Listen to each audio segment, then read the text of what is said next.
महाराष्ट्राचे माजी मुख्यमंत्री पृथ्वीराज बाबा चव्हाण आपल्यासोबत आहेत। बाबा, पुढारी न्यूजवरती आपलं स्वागत आहे। धन्यवाद। खरं तर प्रकाश आंबेडकर जे आहेत ते वारंवार काँग्रेसवरती टीका करतानाचं चित्र दिसते।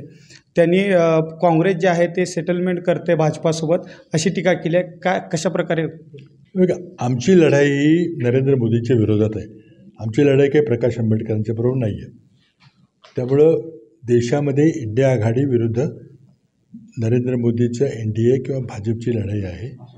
प्रकाश आंबेडकर दुर्दैवानं आमच्या महाविकास आघाडीमध्ये आले नाहीत। त्यांचे काही वैयक्तिक कारणं असतील, त्यात मला जायचं नाही। ते एका पक्षाचे अध्यक्ष आहेत, मोठे नेते आहेत।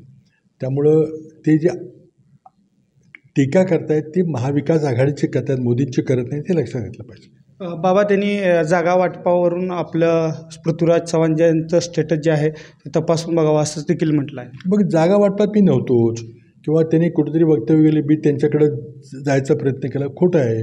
मी एक फोनही साधा केला नाही। ते आता आमची जागा वाटपाची 3 लोकांची समिती होती। ती समिती तिथं चर्चा करत होती। त्यामध्ये अशोक चव्हाण गेल्यानंतर मग मी काही दिवस 1-2 मिटिंगला गेलो होतो। त्यामुळं त्याबद्दल मला बोलायचं काही कारण नाही। अकोल्याच्या जागेवरून अभय पाटलांना जी उमेदवारी काँग्रेसने दिलेली आहे ते मूळचे RSSच्या विचाराचे आहेत असं देखील त्यांचं म्हणणं आहे।